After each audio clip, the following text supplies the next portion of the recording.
Hoje nós vamos conversar sobre a BB Seguridade, controlada do Banco do Brasil, focada na atuação nos setores de seguros, corretagem, previdência e títulos de capitalização. Como sempre, nós vamos conversar sobre suas vantagens competitivas, histórico operacional, características que ela tem e como ela deve se comportar em diferentes cenários. E fica até o final, que é lá que a gente calcula o preço justo da BB Seguridade com base em diferentes métodos de valuation para a gente ter uma boa noção de quanto ela deve valer. Se gostar do vídeo, peço que deixe seu like, se inscreva no canal, deixe um comentário e, se gostar muito, te convido a vir ao Apoia-se, onde você pode fazer sua doação e financiar o Bit by Bit. Meu muito obrigado a todos os apoiadores. Como já falei, a BB Seguridade é controlada do Banco do Brasil, que detém 66,25% da mesma. E por ele ser o controlador da BB Seguridade, e por consequência a entidade que mais se beneficia do sucesso da BB Seguridade, eles acabam compartilhando uma infraestrutura, como o Banco do Brasil já é o banco com maior capilaridade no terreno brasileiro, com uma presença de agências e canais de atendimento tanto físicos, pessoais quanto digitais. A BB Seguridade, por sua vez, vai se aproveitar de toda essa infraestrutura, de todos esses clientes, de todos esses pontos de contato que o Banco do Brasil vai ter. E a BB Seguridade, por sua vez, vai ter a BB Corretora, então a totalidade dos serviços da corretora do Banco do Brasil, e uma participação sem controle, mais de 74,9% na Cyclic Corretora Digital, e em geral a corretagem de seguros, planos de saúde, títulos de previdência. Então mesmo a parte da corretora é uma operação de seguros. Já a BB Seguros, que também é 100% da BBSE, a gente tem grandes participações na Brasil Seg, que de fato foca em seguros, na Brasil Prev, de previdência privada, na Brasil Cap, de títulos de capitalização, e na Brasil Dental, com planos odontológicos. A BB Seguridade é essencialmente uma holding para várias operações e parcerias que o Banco do Brasil foi fazendo nessa área de seguros, previdências e capitalizações ao longo do tempo. Por ser uma seguradora, pela natureza do negócio das seguradoras, que recebem os prêmios dos segurados, vão retendo esse valor e eventualmente nas emergências vão ter que pagar esse valor, ela precisa manter esse caixa acessível e geralmente vai fazer isso em títulos com liquidez imediata. Logo, boa parte do caixa das seguradoras fica sendo ali remunerado ao CDI ou à taxa Selic até ocorrer uma sinistralidade que ela tenha que pagar. Mas o lucro desse dinheiro parado ali é da BB Seguridade, então períodos de uma Selic alta favorecem as seguradoras. Quer dizer, juros altos não são bons para nenhuma empresa, mas pelo menos os juros altos vão ajudar o resultado financeiro das seguradoras. Inclusive, quando a gente vê a comparação da BB Seguridade com o Ibovespa, ela é uma empresa que se comportou muito bem recentemente. Nesse período que o Ibovespa veio dos 130 mil pontos para mais perto dos 100, a gente viu a BB Seguridade fazendo um caminho contrário, até porque aqui nesse período os juros altos já estavam se refletindo nos seus resultados, e agora acredito que haja um movimento do mercado já está se adiantando à queda de juros que vai acontecer, por isso que o Ibovespa tem subido e talvez por isso também que a BB Seguridade tem sido um pouco mais pressionada e nessa alta recente do Ibovespa ela não acompanhou. E veja bem, isso é ótimo, porque a gente precisa de empresas descorrelacionadas dentro do nosso portfólio, a gente precisa encontrar empresas de qualidade que estejam tendo uma performance não tão boa num período que o Ibovespa está disparando. Claro, sem tirar o olho da qualidade da empresa, da qualidade dos resultados, da operação, das vantagens competitivas. Quando a gente olha o resultado do último trimestre dela aqui,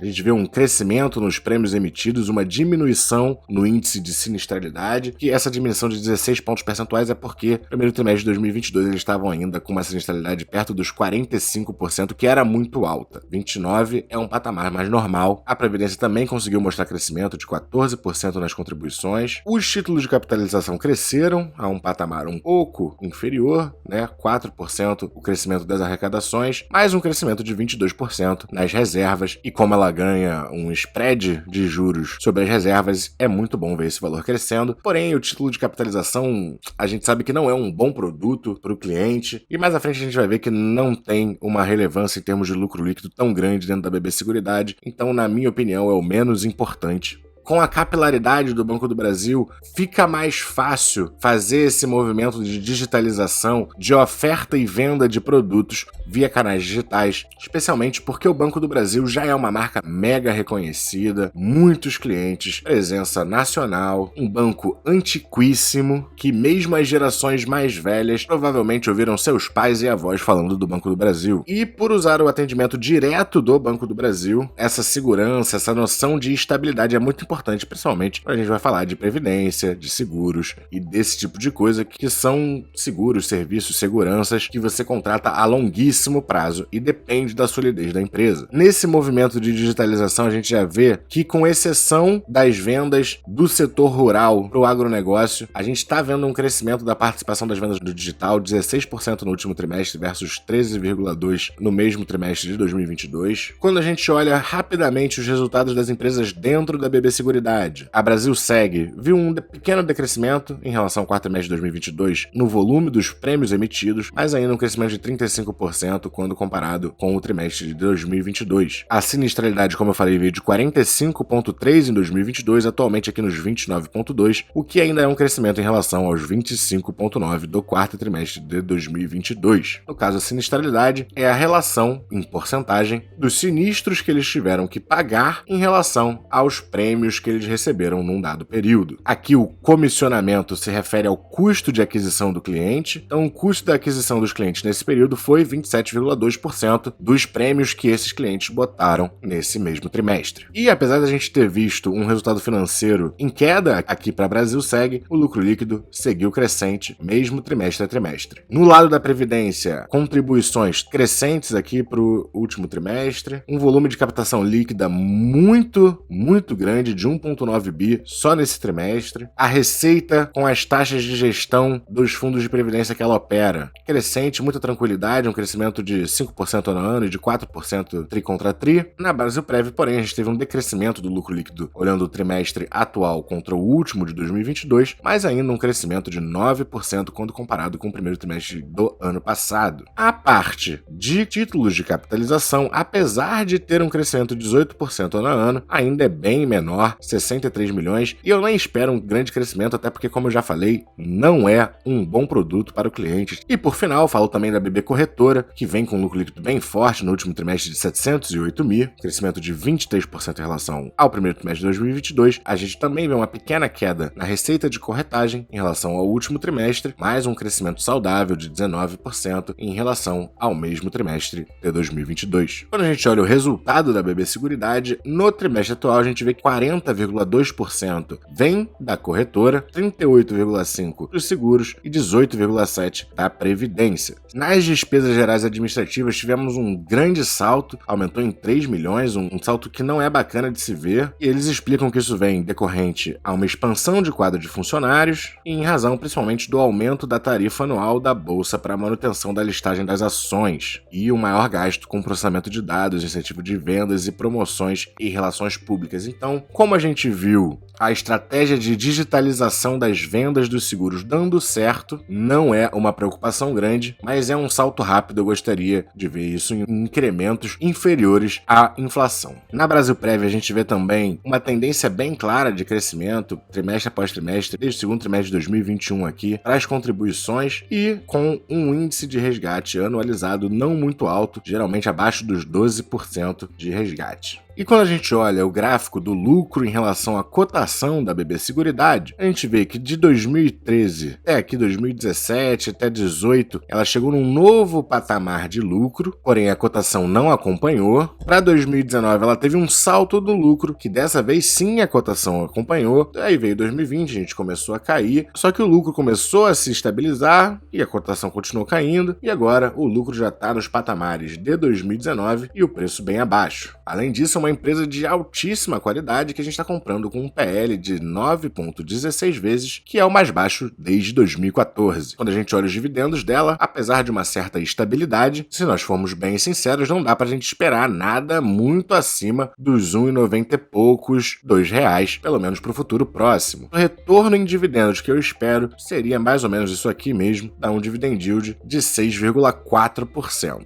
Não é um dividend yield tão alto, mas considerando considerando o movimento que o Ibovespa vem fazendo recentemente, essa alta relativamente rápida, as alternativas também não estão tão atraentes. Se a gente olhar para Vivo, para Engie, para Itaú, para diversas outras empresas de dividendos, todas elas estão com o dividend yield um pouco mais apertado, porque é natural, o preço sobe, dividend yield cai. Em termos de payout, ela tem um payout relativamente alto, até 2017 ela mantinha aqui perto dos 80, 85. Tiveram períodos que o payout ficou acima dos 100%, mas 2021 já foi 73%, 2022, apesar de ter sido limítrofe ali nos 95%, ele ainda foi abaixo do lucro líquido, então a gente tá tranquilo, principalmente porque como ela é uma holding, o resultado que chega para ela, as empresas que deram esses dividendos, que distribuíram esse valor para a BB Seguridade, elas já reinvestiram em si mesmas. Então o resultado que ela tem já é posterior às suas empresas já terem reinvestido em si próprias para fazer a manutenção do crescimento desses resultados. Então a gente está falando de uma empresa que pode ter um payout mais alto. Mas vamos então ao valuation da BB Seguridade. Quando a gente olha o histórico de fluxo de caixa livre dela, a gente vê como é lindo, uma tendência clara de crescimento. Houve uma queda em 2020, a gente teve uma crise, uma pandemia, tudo mudou, mas já voltou a mostrar essa tendência de crescimento. Talvez a gente consiga até daqui 1-2 anos retomar os patamares de 2019, mas para ser mais conservador, eu vou estimar a partir daqui desse fluxo de caixa livre de 5,9 bi. Tô olhando aqui o balanço patrimonial consolidado da BB Seguridade, porque é aqui que a gente vai ver a soma de todas as empresas que ele tem participação. Então, um ativo circulante de 3,9 bi por um passivo circulante de 2 bi, muito confortável, com bastante sobra, e um passivo total de 4,3 bi, dos quais a gente desconta 2,8, que são caixa para chegar na dívida líquida. Então a gente chegaria, entre aspas, numa dívida líquida de 1,5 bi. Na verdade, aqui a gente está considerando 100% dos passivos de cada uma das empresas, então o referente à BB Seguridade seria até um pouco menor. Mas vou usar esses 1,5 bi como a dívida líquida deles. Está dando a nossa taxa de desconto para os 10%,